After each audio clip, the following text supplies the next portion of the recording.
Brand new info on how your tap water may be tainted in a way you don't even know. I'll reveal how tonight at 11. No, actually, I'll reveal it in like 20 seconds. Just hang on just a second. While we spend all day arguing whether a billionaire man-child has tainted the raging river of information that is Twitter, we have many severely tainted real rivers here in the United States. Not just rivers, but water supplies of all sorts in Illinois, Michigan, Colorado, Hawaii, Arizona, and more. Tainted water that kills humans, animals, and real birds that do the real tweeting. Like they're the OG tweeters. But no one cares because reality is so 1900s. The other day I had to talk to a human. I was like, Jesus, they still make you? What is this? So here it is. A new investigation has looked into the extent to which U.S. water supplies are contaminated with uranium. You heard me right. But maybe it's the good kind of uranium that turns you into Spider-Man or the Incredible Hulk, and not the bad kind of uranium that turns you into Thyroid Cancer Man. You know, one of the lesser-known Marvel superheroes. That movie did really poorly at the box office. ProPublica has come out with an investigation titled The Cold War Legacy Lurking in U.S. Groundwater. You see, after World War II, the Cold War started between the Soviet Union and the U.S. because we needed to stop the damn communists from pushing their furry hats on everyone. I'm not wearing a furry beaver on my head, except on weekends. And there was a feverish need to build loads of nuclear weapons. To do that, we needed uranium, and America's rulers at the time didn't give a crap how they got it. More than 50 uranium mines popped up across the western U.S., but they didn't just turn our weapons radioactive, they also dumped radioactive and toxic waste into rivers, like the Cheyenne in South Dakota and the Animas in Colorado. Some of the more than 250 million tons of toxic and radioactive detritus scattered into nearby communities. Some spilled into streams, and some leaked into aquifers.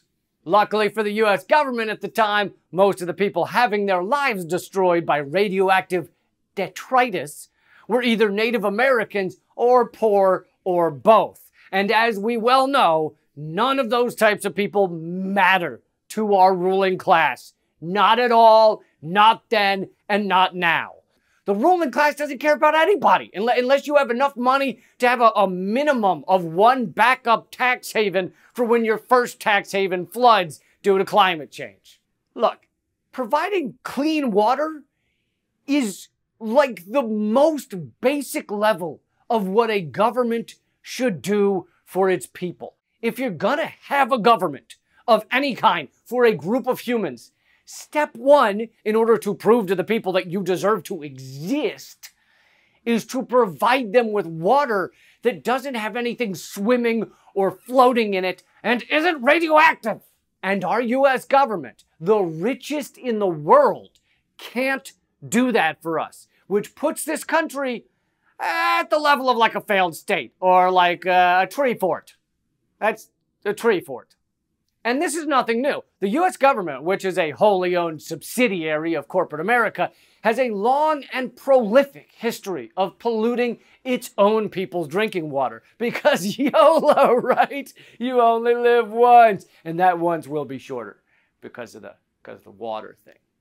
Of course, everyone knows about the lead-tainted water of Flint, Michigan. But did you know that in 2016, excessive lead levels were found in almost 2,000 water systems across all 50 states? And other than sickness and death, lead poisoning can cause diminished cognitive abilities. Don't you just hear that and go, oh, that explains a lot. That reads. You take the American people, feed them a mixture of lead, water, and antidepressants, and the result is a nice, dumb, slack-jawed, emotionless ocean of drone workers who don't complain too much. And if that doesn't infuriate you, then ease off the lead Zoloft cocktail! This year's shocking levels of toxic lead were found in Chicago's tap water. But of course, it goes far beyond lead. Also this year, a lawsuit alleged the Navy harbored toxic secrets after jet fuel leaked from a storage facility in Red Hill, Hawaii, operated by the Navy, contaminating locals' drinking water and sickening hundreds of families. A 9-month investigation by The Guardian last year sampled tap water across the U.S. and found arsenic, lead, and toxic chemicals. Arsenic water. Reminds me of the kind Gammy used to make. Until she tried some. No more Gammy. Then there was also, just a few years ago, when people were complaining their tap water was flammable due to hydrofracking in the area. Just like that.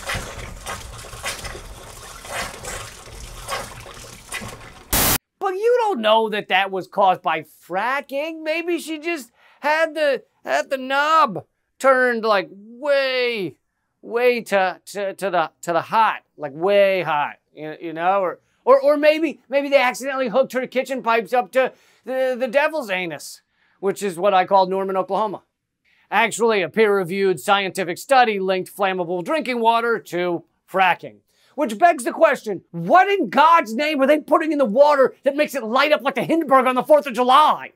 Well, we don't really know because of something called the Halliburton loophole.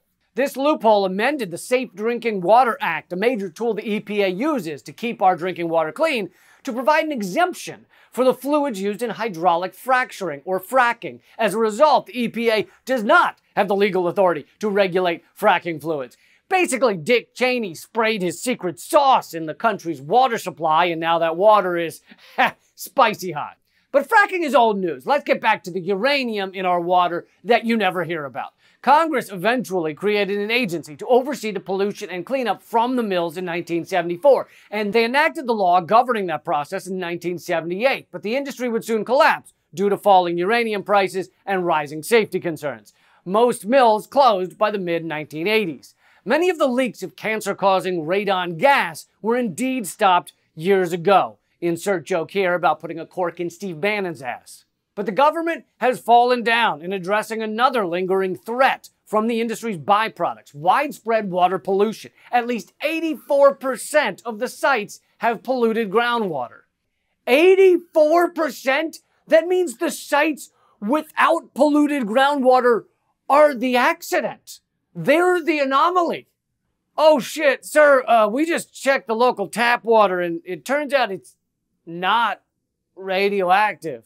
I don't know, should we tell townspeople not to drink it or maybe we should have cancer-causing water shipped in that they could drink instead? I don't know how this happened. And only 25% of the containment ponds, or detritus lagoons, if you will, have full liners stopping that polluted water from leaking into the ground. But I guess we shouldn't be surprised by this. The unofficial motto of the EPA has long been, we do it right 25% of the time. Booyah, up top. But here's the thing, with all of this pollution, you would expect that there would be an increase in cancer rates around those areas. But in fact, yeah, there totally was. Not good. It's just not good. It's not good there. Reports by government agencies found high concentrations of cancer near a mill in Utah and elevated cancer risks from mill waste in New Mexico. And perhaps the only reason they haven't found increased cancer in all the populations around all of the polluted mines is because they haven't studied all those areas around all the mines. That's one of the most surefire ways to fix bad things. Don't study them. I find looking into the harm caused by stuff almost always makes that stuff seem worse. Like that time when I was 14 and I put a pigeon head in Mr. Hathaway's mailbox to teach him a lesson. I never checked up to see if that pigeon recovered. I assume he did. I see pigeons all the time. He could be one of them. Maybe. So our government actually did come up with a long-term plan to deal with these uranium mills and mines. It had to do with a partial cleanup by the companies involved, and then each location would get passed off to the EPA to complete the cleanup, and then eventually it would be declared completely safe. ProPublica's analysis found that half of the country's former mills haven't made it through this process, and even many that did have never fully addressed pollution concerns. Regulators granted groundwater cleanup exemptions at 18 of the 28 sites, where cleanup has been deemed complete. Exemptions.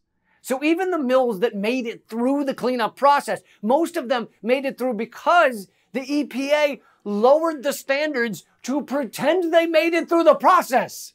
Yeah, anything can be deemed clean if you just rewrite your rules and mark it clean. I can take a dump on your dining room table and declare it clean if you want me to. I'll wear a little badge, I'll have a little hat on, I'll put an inspection sticker on it, whatever you need. Here's another fact about uranium pollution you might not find shocking. It's been set up to disproportionately harm Native Americans.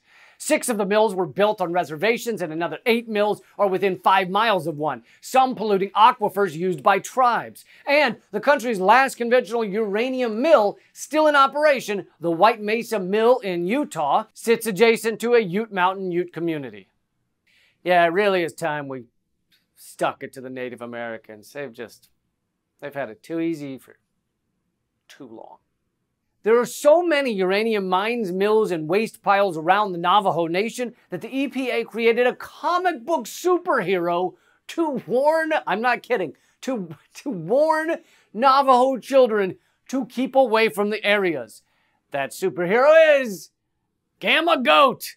Yes, Gamma Goat tells kids to keep the fuck away. Apparently, it never occurred to Gamma Goat to clean up the goddamn sites. How about that? Get his goat ass busy doing what the government claimed they were going to do from the beginning. But on top of that, come on. You guys couldn't do better than Gamma Goat? How about, I don't know, Three-Eyed Jimmy or Birth Defect Betsy? Something catchy that would scare the kids away. Here, give me the pen. I'll do it. Anyway, as mentioned earlier, the minimum a government of any nation should be able to do for their people is provide clean water. Some don't do it because they're too poor. But for other nations like the US, it's either because they're too corrupt or the ruling class simply doesn't give a shit. For the good old US of A, it happens to be both. Our government is both bought off by corporate America and they couldn't care less about average people. Please see my previous comment. This is a failed state. Maybe one day, Gamma Goat will save us all. That's your Most Censored News for this week. I hope you will click subscribe and click the bell icon so you can find out about other episodes. Also, check out the Most Censored News interview series, which we do 2 a week. I just talked to Julian Assange's father, John Shipton, and Katie Halper last week, co-host of Useful Idiots. Please check those out at youtube.com/behindtheheadlines and keep fighting.